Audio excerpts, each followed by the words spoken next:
Hello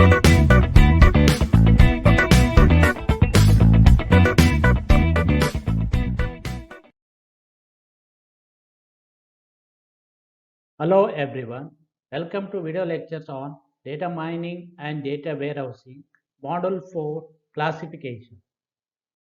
Okay, just see the tree structure here. First step is you write the tree structure. This is one general tree structure wherein P, Q, R and P, Q and R are the three attributes what we have. See, this has to be S, okay, here. It's not Q again. So P, Q, R and yes, it has to be. Okay, fine. Anyways, so we'll just see this tree structure here. So what is it saying?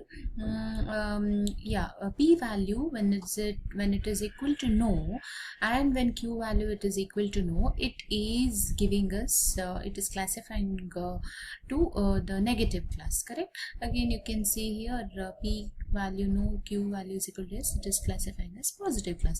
And here overall you can see there are only two classes, that is one negative class and the other one is positive class, correct?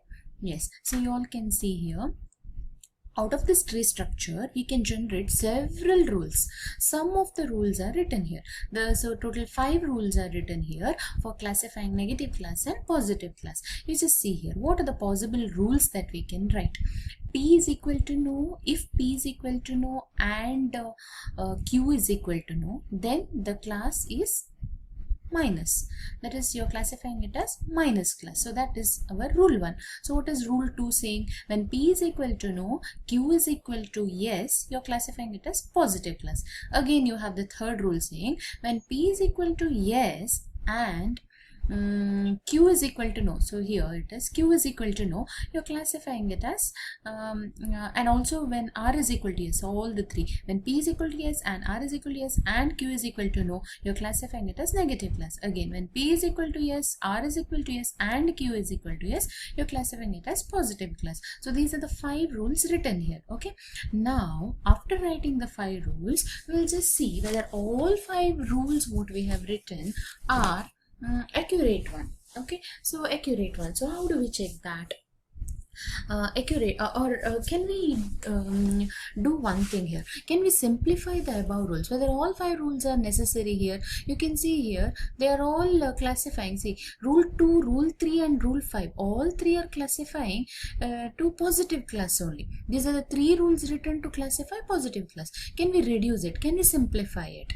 So how do we simplify? So now let's take out of these rules, rule 2, rule 3 and rule 5, which are classifying it to the same class, positive class. We'll just take it out and write it separately. So we have written those rule 2, 3 and 5 separately. Now all are classifying for positive class. So can we simplify here? We'll just see. So what is our rule 2 saying? Rule 2 is saying that when if P is equal to no and Q is equal to yes, it is classifying as positive class. Similarly here rule 5 you see, when P is equal to yes and R is equal to yes and Q is equal to yes, it is classifying as positive class. So here rule 2 and rule 5 clearly says that in both the condition, when Q is equal to yes, it is classifying as positive class, correct? So here we will simplify this rule 2 and rule 5 as just will retain one condition. What is that? In both the rules it is saying that when Q is equal to yes, it is classifying to positive class. So we'll write it as a separate rule instead of rule 2 and 5 writing it separately. Let's club it and write it as one rule, something like this. When Q is equal to yes, that is if Q is equal to yes, then it is classifying to positive class. So whereas the other conditions are not required, only one condition, that is when Q is equal to yes, it is classifying as positive class. Whereas our rule 3, let it remain the same, where there is no Q attribute condition at all. So if P is equal to yes and R is equal to no, it is classifying as positive class. Rule 3 is retained. Rule 2 and 5 is simplified to this. If Q is equal to yes, that's the one condition which must be there here in 2 and 5, which is classifying to positive class. This is how we simplify the set of rules. So we call this method of classification as indirect method of classification, where we write the tree structure first and then extract the rules, and once we extract the rules, later you are going to simplify it. Okay. So here there is a next example, and this is an example of vertebrate data set. So you can see here the tree structure is written for our vertebrate data set. So what are the tree structures? So start from gives birth. Here the first attribute taken, or the root node is taken as gives birth. So anyways, you know this, there are two branches, yes and no. So gives birth, when it is equal to yes, it is classifying as mammals, or when gives birth is equal to no, it is aquatic creature, or when aquatic creature is equal to yes, it is classifying to fishes. When aquatic creature is semi, it is amphibians. When aquatic creature is no, not an aquatic creature, then if it is aerial creature, if it is yes, it is classifying as birds, and then no, if it is no, then you're classifying it as reptiles. Here you observe one thing, it is not two class problem. Here there are multiple classes. All these leaf nodes are classes, right? So you can see first class is mammals, next fishes, next amphibians, next birds, next reptiles. Now you are supposed to write the rules to classify all these 5 classes, correct? Yes, so we have here few rules written. You just see how the rules are written. For mammals, what rule can be written? Only one condition. What is the condition? If gives birth is equal to yes. When gives birth is equal to yes, directly you classify it as mammal. So that becomes one rule. Yes, this is third rule here, you can see. And then for fishes, what rule you can write? When gives birth is, if gives birth is equal to no and aquatic creature is equal to yes, then it is fishes, right? So yes. So this is the second rule you can see. And then for aerial creature, what can you write? If gives birth is equal to no and aquatic creature is equal to no, then it is aerial creature. If again aerial creature is equal to yes, and then it is classifying it as birds. So for birds, you can write gives birth is equal to no, aquatic creature is equal to no, and aerial creature is equal to yes, which classifies as birds. Or I can simplify this multiple conditions into multiple conditions, where 3 I have written as condition. I can reduce it to 2 also. What is that? If gives birth is equal to no and aerial creature is equal to yes, then I can classify it as birds, right? Rather than writing all 3 conditions, I can write only 2 conditions. So here this you can write. And again for reptiles also you can write gives birth is equal to no, and then aerial creature is equal to no, then it is reptile. So you can write that way, or else you can write or else you can write or include all the 3 conditions. Gives birth is equal to no, aquatic creature is equal to no, aerial creature is equal to no, then you're classifying it as reptiles. This way also you can write. Now after writing all these classes, there is one class left out. What is it? Amphibians. See, for now a rule for amphibians can be written something like this also. What is it? Gives birth is equal to no. If gives birth is equal to no and aquatic creature is equal to semi, then it is classifying it as amphibians. But instead of writing that way, we can write in one simplified way. What is it? We have already written the rules for all these 4 classes, right? Now the left out class is amphibians. So instead of writing the conditions, we can write a default rule for this. What is a default rule saying? You don't specify any condition. When no records in your data set is satisfying all these rules what you have already written. So we have already written first 4 rules for classifying the 4 classes. If no record is satisfying the above 4 condition, then the left out record there should satisfy this 5th rule. So what is that 5th rule saying? When there is no condition to be satisfied there in the above set rule, whatever above 4 rules, whatever you have specified the conditions, LHS specifies conditions. So when none of the records are satisfying all these above 4 condition, then you classify that record to amphibians class. So default rule is when no condition is satisfied by your record. When I'm saying the condition, it is the first 4 rules, the condition specified in the first 4 rules. When the record is not satisfying any of these 4 rules, then you must classify that particular record to amphibians class. So you call this as default rule. Okay, so we have already seen this in our sequential covering algorithm. Okay, you just recall that and see once again default rule, right? The last step there in the algorithm. Okay, fine. So this is how you extract the rules out of the given tree structure, and then you can simplify the rules also. So you call this as rule based classification, and again in that indirect method of classification. Okay, right? So these are the two methods what we have seen. One is direct method of classification and the second one is indirect method of classification. And in both of this direct and indirect method comes under rule based classification, remember.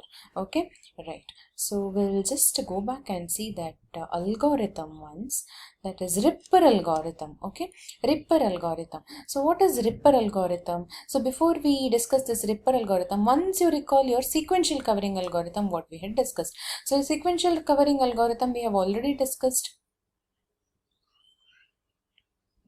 It is this sequential covering algorithm what we had discussed. I hope you all remember. You start with the initial empty rule set and then you move forward checking for the number of records covered by that rule.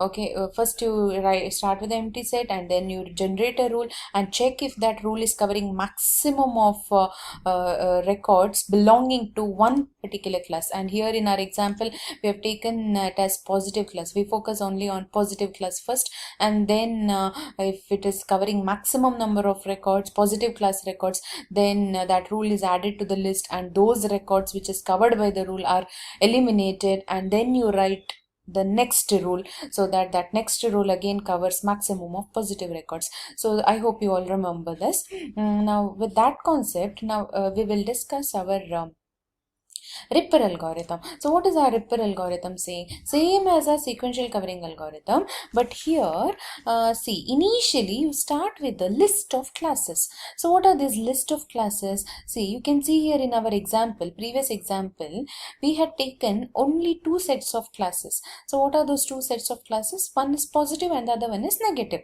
correct? So you can see here, out of this positive class and negative class, which one is the most frequent class? Most frequent class means what? The records, you can say most frequent is something like in a vertebrate data set, if you have more number of records, if you have more number of records which are classifying it as positive class, then you call this positive class as most frequent class. Say for example, in this data set, you just see this data set represents here the number of records as well, right? Many positives and many minus signs you can see. That indicates the number of records here. Count the number of plus records. 1, 2, 3, 4, 5, 6, 7, 8, 9, 10, 11, 12, 13, 14. Total 14 plus classes. Records. 14 records which belongs to positive class. Count the negatives.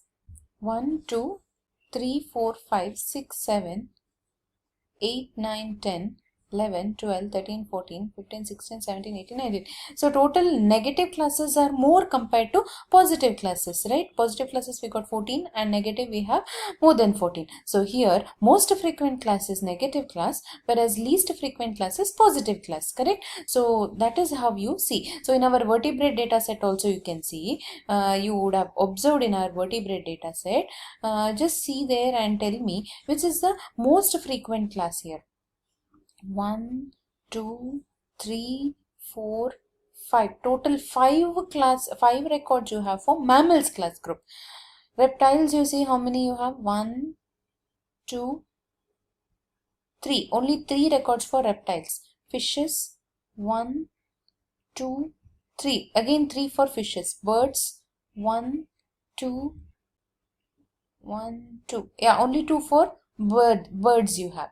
And then amphibians, 1, 2, again 2. So here you can see mammals is the most frequent class. Why? Because 5 records you have belonging to mammals class group.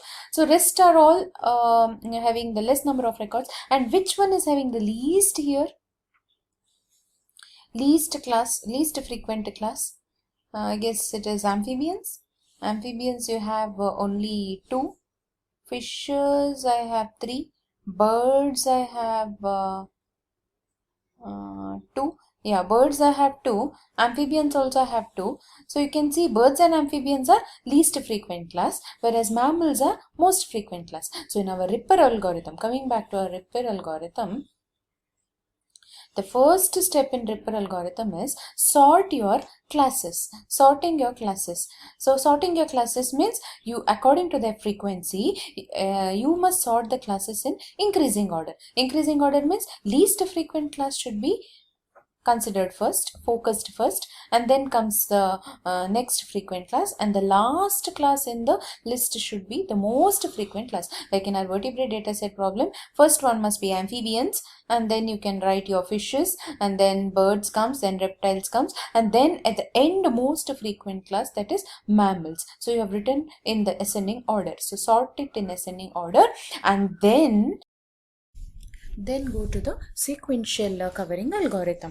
So we have just recalled the sequential covering algorithm.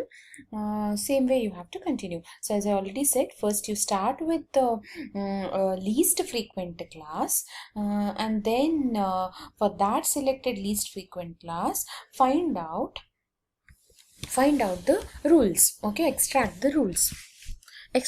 So how do you extract the rules? The rule extraction is done as per your sequential covering algorithm. Okay, take a rule, generate a rule. Initially your rule list will be empty, then generate a rule and see whether it is covering maximum number of records belonging to now which class, that is selected least frequent class y1. So first write the rule for extracting or for classifying the class y1.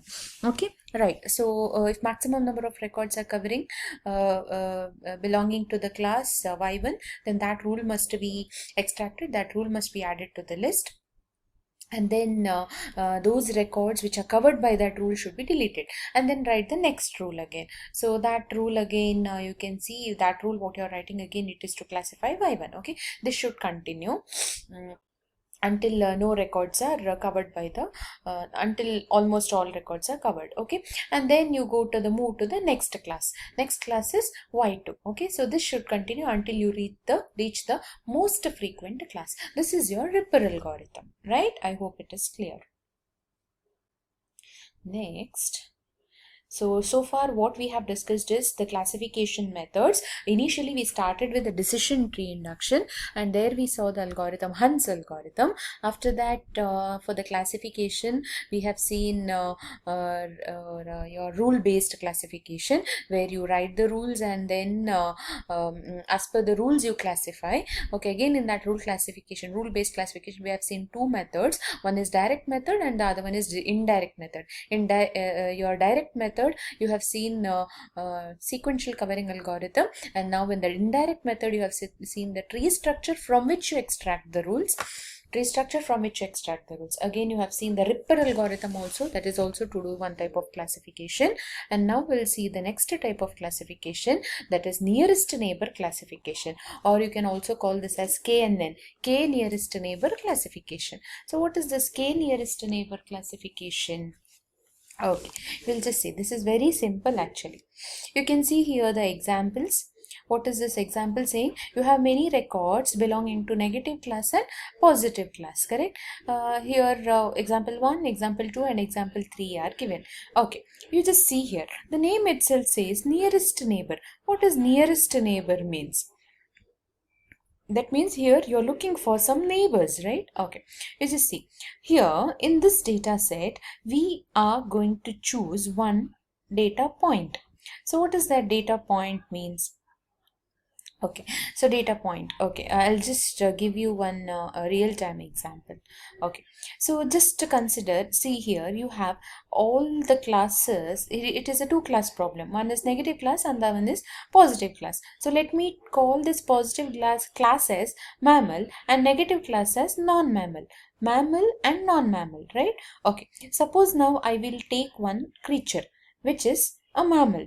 Okay, I'll take a creature which is mammal. So let me take the creature as human itself. I'm going to take a a creature that is human creature, and that I'm going to mark here as Okay, I've taken a human creature. Now I want to classify whether the human is mammal or non-mammal. How do I do that? The selected object is human, and I want to classify this human creature into a class. So which class? I have two classes. One is positive class, other is negative class. Positive here I am taking as mammal and negative I am taking as non-mammal. I want to know whether the human is belonging to mammal class or non-mammal class. How do I do? In the earlier classification technique, we had used rules, right? We had extracted the rules for which in the data set we had several features and we have taken several conditions and we have used if-then rule. If so and so conditions are true, then you classify it as mammals, or if so and so conditions are true, then you classify it as non-mammal. But here no rules as such, nothing you have. So here the technique is, to do the classification, we choose a neighbor. First one neighbor should be chosen, or you calculate the neighbor. Find out who is your neighbor. I have taken a data point and imagine this data point is a human. First find out the nearest neighbor. Nearest neighbor, how do you compute it? Calculate the distance, that's all. So here you find there are several records belonging to various classes, negative class and positive class. I have chosen one neighbor here. So one neighbor, how did you choose? You have calculated the distance from this point to all the other points. Out of this distances what you have calculated, the shortest distances between the data point and this negative class, right? So the shortest distance is between this data point and this negative class.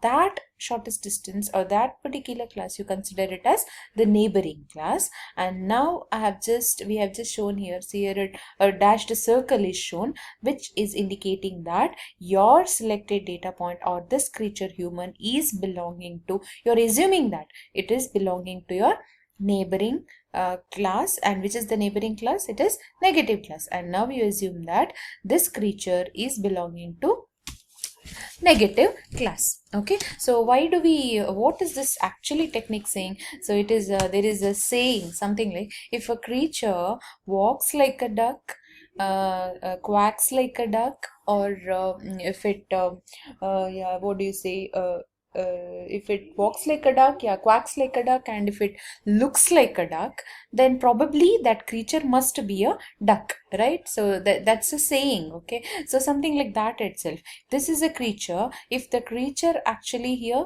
is behaving like your if the creature may behave like your neighbor, okay, may behave behave like a neighbor, so probably you are assigning the class label for this chosen data point also as the same class label what your neighbor has, what your neighboring creature has. So here the neighboring creature is negative, belonging to negative class, so this data point also you assign the same class label minus. Okay, and this is an example of one nearest neighbor. Why? Because you have chosen only one neighbor. Now let me extend this. Instead of choosing one neighbor, let me choose two neighbors. So here you call this as two nearest neighbor classification. So this is the data point, or you can call this as a creature for which now the classification must be done. Now for this I am choosing two neighbors. So how do you choose two neighbors? Again, calculate the distance, but this time you have to calculate the you have to choose the two shortest distances. One is this distance and the other one is probably this. So among all, these are the two shortest distances. Now what are you going to do?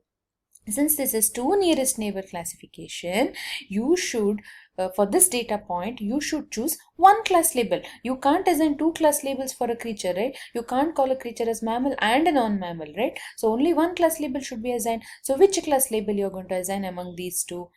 So here there is a tie. You can choose, you can assign any class label. Since this is two nearest neighbor classification, and you can see unfortunately this is a tie. Why? Because one label is saying it is belong to negative class, other label it is saying it is belonging to positive class. Now there is a tie. You can choose any one and assign that class label to your chosen data point. Okay, this is two nearest neighbor classification. Now extend that to three nearest neighbor classification. So this is a chosen data point, and now this time you have to choose how many neighbors?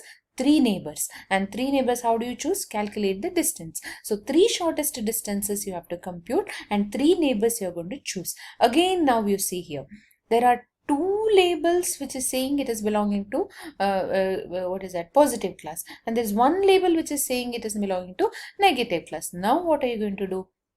Yes, here majority voting scheme is seen. So what is, sorry, so majority voting scheme is what? So majority is something like two class labels are positive, that is in majority. So for the data point chosen, you have to assign the majority class label, and that is plus class label. Okay, so this is how you do the nearest neighbor classification, k nearest neighbor classification. And now you see how must be your k. What must be your k value? Whether which is better out of these three, one nearest neighbor or two nearest neighbor or three nearest neighbor? So among this three nearest neighbor looks better. Why? Because in one nearest neighbor you don't have a choice. You must assign the nearest neighbor's class label. So two nearest neighbor again is a dilemma only. Three nearest neighbor, at least you have, see, majority are there, because of which you are assigning that label to your data point. Correct? So here this is not so efficient compared to two nearest neighbor, two nearest neighbor and three nearest neighbor. So your k value should not be too small, and also at the same time your k value chosen should not be too large also. So just see what happens when the k value is too large. See here, what is the value of k? 1, 2, 3. How many neighbors are chosen here? You count. 1, 2, 3, 4, 5. 5 plus, and then 5 there, 6, 7, 8, 9, 10, 11, 12, 13, 14, 15, 16, 17, 18, 19, 20, 21. This is a 21 nearest neighbor classification. K value is equal to 21. That means 21 neighbors are chosen, 21 shortest distances are calculated. And now you see which class label you are going to assign for this data point. Again, the same majority voting scheme you're going to use, right? So here, majority of the class labels are having negative, belonging to negative class. But majority of the class labels are minus here. But here, only few class labels are positive. But visually, when you're seeing this, what do you find? Which are the actual neighbors of this data point, you see? Whether these minus class labels are the actual neighbors? No, the shortest distance is actually for this data point is calculated for positive classes. So these positive classes are the actual neighbors of this data point. So this data point must actually get the class label of plus instead of minus.